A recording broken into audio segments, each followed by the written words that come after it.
Le Da Fresh Morning, c'est 104.5 tonnes de bonne humeur.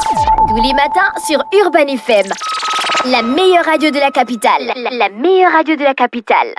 Sur les 104.5 Urban FM, la station urbaine dans le Da Fresh Morning, le réveil matinal, le plus de la capitale, sur la radio, la plus de la capitale. Ce matin, on joue avec Direct Pro, c'est ça, René? Oui, Da Fresh, ce matin, on joue avec Direct Pro. Je rappelle qu'on a commencé le jeu hier, s'agissant du concert de l'artiste Fally Ipupa qui aura lieu le vendredi 9 décembre du côté du Jardin Botanique. Hier, on avait 2 questions. En quelle année a été créée la mairie du 3e arrondissement de Libreville? Et la deuxième question était quand a eu lieu le concert de Fally Ipupa au Stade des Martyrs. Donc on a un seul auditeur qui a trouvé les 2 bonnes réponses. Il s'agit de Jeffrey Madama Sama. On a déjà dit son nom hier, mais à titre de rappel, c'est Jeffrey Madama Sama. Oui, du coup aujourd'hui je dois avoir 2 gagnants. Je rappelle que le prix c'est un billet de 100 000 francs pour assister au concert live de l'artiste Fally Ipupa. Donc je vous donne déjà d'abord la réponse d'hier. La mairie du 3e arrondissement a été créée en 1974. Pour ceux qui ont dit en 2020 ou bien encore en 2021, vous étiez vraiment à côté de la plaque. Il faut aller faire un peu plus de recherche.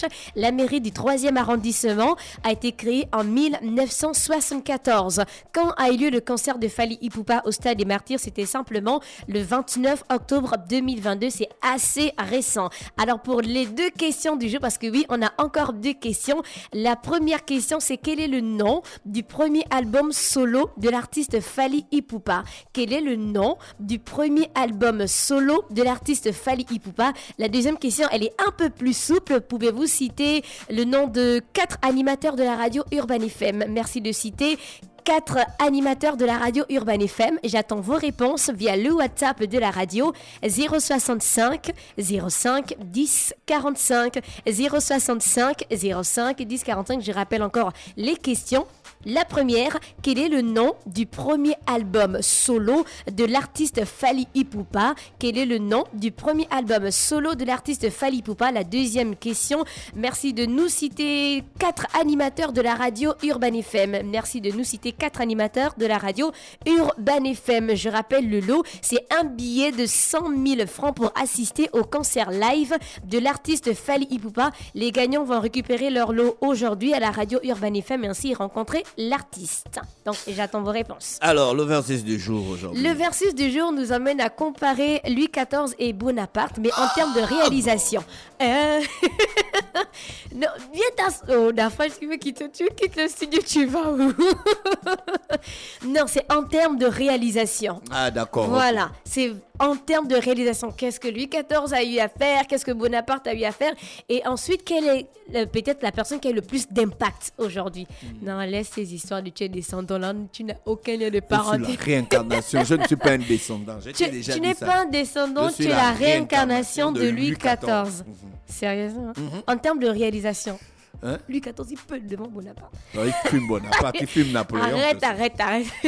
Non, d'après, j'arrête. Alors, on va commencer par Napoléon Bonaparte. Donc, il est né le 15 août 1769. Donc, à sa sortie de l'école militaire supérieure de Paris en 75, il est simple lieutenant de l'armée royale. Il a seulement 19 ans lorsque débute la Révolution française. Mais l'événement va lui donner une occasion unique d'être remarqué par sa hiérarchie. Et on a à côté Louis XIV, roi de France, qui est né le 5 septembre 1638 et il est mort le 1er septembre 1715 à Versailles. C'est vraiment célèbre, hein, Versailles. Donc beaucoup de séries à chaque fois. Tu as vu, il est mort la même année, le même mois que sa naissance. Oui, en septembre. Ah, ça veut rien dire. D'après, ça veut rien moi aussi, dire. Je suis né en décembre. Je non, vais mourir arrête, en décembre. Après, tu es comme ça. Désolée. Je suis désolée. Alors pour les surnoms, pourquoi on appelait par exemple le roi Soleil ou encore Bonaparte? Quels étaient ses surnoms? Bonaparte, il avait beaucoup de surnoms et tout dépendait de la personne en face de lui. Par exemple, en Pologne, on l'appelait le libérateur. Pour ses ennemis, c'était l'ogre. Pour la France, c'était le pacificateur. Pour l'autruche, c'était le tyran ou encore l'assassin. Et après, on a Louis XIV. Pourquoi on l'appelait le roi Soleil? Pourquoi? pourquoi on appelait l'ancêtre de Dafresh le roi soleil. Donc le soleil comme emblème parce qu'il veut que le pays rayonne à tous les niveaux autant que lui-même. D'où il s'appelait le roi soleil. Et on parle maintenant de son éducation. Quand tu as regardé par exemple la série sur Louis XIV, le film, quand tu as lu son lu histoire, tous les bouquins. qu'est-ce qui t'a marqué quand on parle de Louis XIV? Pour son éducation d'abord. Il avait été éduqué comme un roi et puis il n'a pas eu le temps d'avoir l'éducation de son père. Il a été éduqué par des régents du royaume. Le cardinal Mazarin. Voilà, Mazarin. Oui. Le gars était trop fort, je te dis, Mazarin. Par le cardinal Mazarin. Donc, il était élevé comme le veut la coutume par des femmes jusqu'à l'âge de 7 ans. Ensuite, il est rentré dans le monde des hommes. Donc, son éducation a été confiée au cardinal Mazarin Jules. Il a appris donc le latin, la morale, l'histoire, l'italien, les maths, mais il a préféré d'autres activités. La danse. Oui, la danse, l'escrime, les jeux des guerriers, l'équitation. Mais quelle idée en fait là, quelle idée. Qu'est-ce qui s'est passé? Et pour Bonaparte, donc en 1779, à l'âge de 9 ans, Napoléon est envoyé en fait étudier avec son frère Joseph, donc pour faire leur étude dans des écoles destinées aux enfants de la noblesse. Donc Napoléon, c'est un enfant studieux, donc il est bon en mathématiques, c'est un très bon historien aussi, et il est très bon en escrime. Donc en 1784, il entre à l'école royale militaire de Paris. Et un an plus tard, Napoléon Bonaparte devient lieutenant en second dans l'artillerie. C'était le 28 octobre 1785. Il n'avait que 16 ans. Et on a les guerres marquantes. On va commencer par les guerres de Louis XIV. Même sur son lit de mort, il a dit il a aimé les guerres. Comment quelqu'un peut aimer la guerre? Et il a dit j'ai trop aimé la guerre. Mais quelles sont les guerres qui ont marqué son règne? Est-ce que tu te souviens d'une guerre qui a marqué son règne? Oh, pas vraiment. On a la guerre de dévolution, donc de 1667 à 1668. On a eu la guerre de Hollande. On a la guerre de Hollande. On a la guerre des Réunions. On a la guerre de succession d'Espagne, donc de 1701 à 1703. Et ces guerres ont permis d'agrandir le territoire du nord à l'est. Donc on parle par exemple de l'Alsace ou encore de Flandre, même s'il a échoué à faire entrer l'Espagne dans le royaume de France. Faut aussi bien... Parce que quand tu parles de Louis XIV, à chaque fois tu mets toujours ses victoires en avant. Mais ça, c'était quand même un petit échec. Et on a aussi pour les guerres. Quelles sont les guerres qui ont marqué, par exemple, Bonaparte par rapport... La bataille de Waterloo. On l'a bastillé là-bas, les Anglais. Ah non, il a pris sa dose. Et c'est la dose là qui va encore damer les... Parle quand même des guerres qu'il a remportées. Napoléon, c'était un grand guerrier. La bataille des pyramides. Oui, Napoléon, c'était un grand guerrier. C'était un grand guerrier Tout le d'Afrique. monde retient seulement... Pourquoi? La Bastille de Waterloo. Parce que c'était une bataille importante. Oui, c'est vrai. On a la bataille des pyramides, donc le 21 juillet 1798. Et sur les Mamelouks d'Égypte, on a la bataille d'Austerlitz qui s'est déroulée le 2 décembre 1805 et qui opposait les troupes de l'empereur aux armées de l'empereur russe, donc Alexandre Ier et aussi l'Autrichien François II, également connu sous le nom de bataille des trois empereurs. On a la victoire remportée par la France. On a la bataille d'Eylau, donc le 8 février 1807. On a la bataille de Wagram le 6 juillet 1809. On a la bataille de Waterloo, l'ultime défaite de Napoléon en 1815. Je ne sais pas pourquoi l'ancien a perdu. Je ne sais pas ce qui s'est passé. Alors, qu'a-t-il fait exactement quand on parle de Louis XIV, encore de Napoléon Bonaparte, l'héritage même? On va commencer avec qui? On va commencer avec Louis XIV. Ce qu'il a fait de grand d'après toi? Il a fait beaucoup de grandes choses. Comme quoi? Bon. Il a réorganisé l'armée? Non, ça c'est même pas ça, c'est des petits trucs. Mais comment tu peux dire des petits trucs? Il a créé l'éclairage public. Oui. C'est lui. Si aujourd'hui on a les lampadaires dans les villes, et aujourd'hui là, c'est à cause de Louis XIV. Il a nettoyé Paris. Oui. Il a créé les égouts. Voilà, il a empêché que les maladies se propagent comme le choléra qui faisait ravage et puis la peste. Oui. Tu vois. Donc, il a créé aussi l'hôtel des Invalides. C'est un monument parisien aussi qui était construit normalement pour accueillir 4000 invalides de guerre. Il a créé de nouveaux impôts. Le grand, à chaque fois, c'était les impôts. Par exemple, en 1695, pour faire face aux dépenses de la guerre, donc il crée un impôt qu'on appelle la capitation. Donc, hormis le roi de France, tous les sujets doivent payer les impôts. Il divise la population en 22 classes selon la richesse et aussi la fonction. Et chacun va payer en fonction de ça. Par exemple, la première classe va verser 2000 livres et la dernière va verser 1 livre. Il a créé l'Académie royale de danse. Donc, il a beaucoup aimé la danse. Il a créé aussi l'Académie royale de musique, l'ancêtre de l'opéra. Il a créé l'Académie royale de peinture et de sculpture. Il a fait la petite académie qui deviendra l'Académie des inscriptions et belles-lettres, l'Observatoire aussi. C'est Louis XIV. Et en 1680, la Comédie Française. Donc, le roi se lance dans de grandes réformes. Le Code de Louis, qui pouvait s'assimiler à un code civil qui est promulgué en 1667. On a le code forestier en 1669. On a le code criminel en 1670. On a l'ordonnance. On a l'ordonnance de commerce en 1673 et le code noir qui porte sur l'esclavage en 1685. C'est vrai que quand on parle d'héritage de Louis XIV, il y en a énormément. Il a vraiment un héritage, mais on va pas laisser Bonaparte aussi de côté parce qu'on a la numérotation des rues aussi. Par le décret le 4 février 1805, on doit la numérotation de la ville, oui. Là, on doit à qui? À Bonaparte. Napoléon. Ça aussi, c'est grand. On a la vente de la Louisiane. J'ai appris ça quand j'ai fait les recherches. Sérieusement. Il y a encore les bâtiments quand tu vas en Louisiane, en Nouvelle-Orléans. Tu vas voir encore les bâtiments de Napoléon Bonaparte. Je savais pas. C'est là, c'est posé. Je savais pas. Donc, en fait, la Louisiane appartenait à la France.